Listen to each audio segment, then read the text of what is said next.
আমি সৈকত চলে এসেছি আবার একটা নতুন ভিডিও নিয়ে। আর আজকে আমার বিষয় হচ্ছে ফিল্ম রিভিউ। তো আমি যে ফিল্মটা রিভিউ করতে চলেছি সেটা একটা হিন্দি সিনেমা, এবং এই সিনেমাটা একটু চেন্নাই এক্সপ্রেসের, আর এই সিনেমাটা একটু চেন্নাই এক্সপ্রেসের মতনই একটা গল্প। একটা নর্থ ইন্ডিয়ার ছেলে এবং একটা সাউথ ইন্ডিয়া মেয়ের গল্প, যার নাম চরম। করম হচ্ছে নর্থ ইন্ডিয়ান ছেলে এবং সুন্দরী হচ্ছে একটা সাউথ ইন্ডিয়ান মেয়ে। তো করম ছেলেটা হচ্ছে নর্থ ইন্ডিয়ান দিল্লি থেকে, এবং সুন্দরী মেয়েটা হচ্ছে আপনার কেরলার কোচি থেকে। তো এদের দুজনা মিল হবে কি হবে না সেটা নিয়ে গল্প, এবং এর পিছনে অনেক কারণ আছে।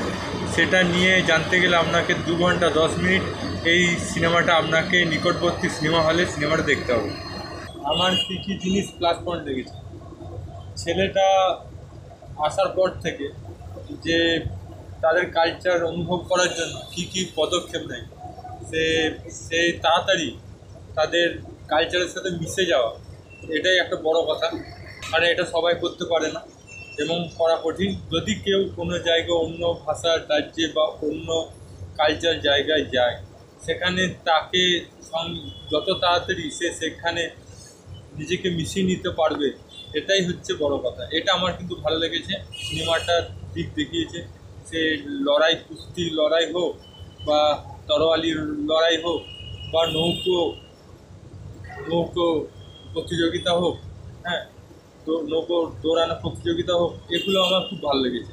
এই সিনগুলো একটার পর একটা যে সিনগুলো দেখিয়েছে, এবং প্রাকৃতিক দৃশ্য, গাছপালা, এবং সেখানকার মানুষরা কেটে গেলে যে গাছের ছাল দিয়ে মালিশ করে, ক্রিমের ব্যবহার করে না, যে সেখানকার যে কালচার, সত্যি সেখানকার কালচার একটু অন্য ধরনের, ইউনিক, সেটা দেখানো হয়েছে।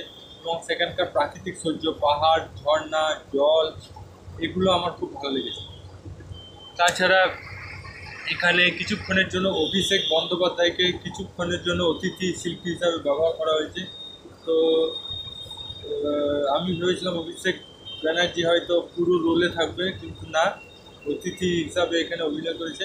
এবং আরও যে প্লাস পয়েন্টগুলো রয়েছে, এখানে জাহ্নবী কাপুর কিন্তু খুব সুন্দর মালায়ালাম বলেছে, ভালো মুখস্থ করেছে এবং ভালো থ্রো করেছে মালায়ালাম ভাষাটাকে, এবং সেটা পরিবেশন করেছে সিনেমার মাধ্যমে।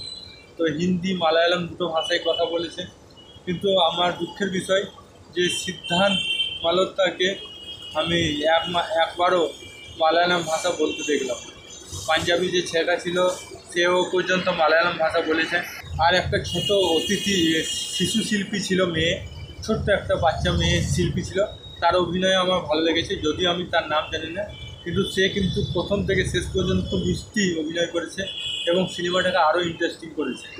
এবং যে বাইরে থেকে আগত ব্যক্তিদের ধুতি পরা স্বভাবটা আমাদের নেই, নর্থ ইন্ডিয়া, ইস্ট ইন্ডিয়ার মানুষের যে ধুতি পরা স্বভাবটা চলে গেছে, সেই স্বভাবটা ফিরিয়ে আনার জন্য সেখানকার মানুষ কিন্তু সেই স্বভাবটা ধরে রেখেছে, এবং তারা সবসময় ধুতি কুর্তা নিজেদের শিল্প সংস্কৃতিকে ধরে রেখেছে। এই সিনগুলো ভালো লেগেছে।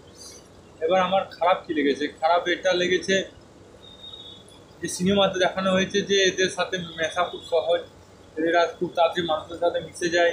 হ্যাঁ, এটা সিনেমাতে দেখানো হয়েছে, কিন্তু রিয়েল লাইফে এদের মনের মধ্যে আজও পর্যন্ত নর্থ ইন্ডিয়াদের প্রতি একটু ঘৃণা ভাব জন্মে আছে।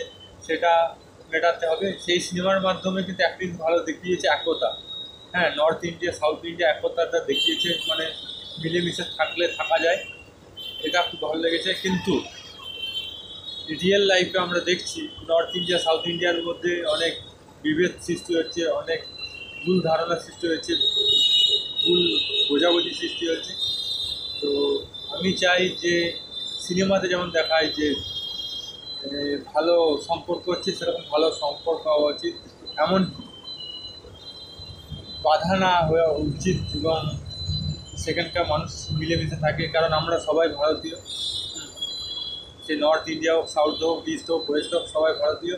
সবাইকে সবারই কালচার মিলেমিশে, ভাষা মিলেমিশে ভাগাভাগ করতে হবে, মিলেমিশে থাকতে হবে, এটাই হচ্ছে অভিজ্ঞতা।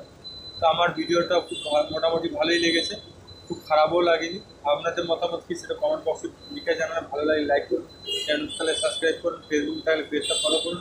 আবার দেখা হবে নতুন কোনো ভিডিও নিয়ে। তখন জয় হিন্দ, জয় ভারত, ভালো থাকুন, সুস্থ থাকুন।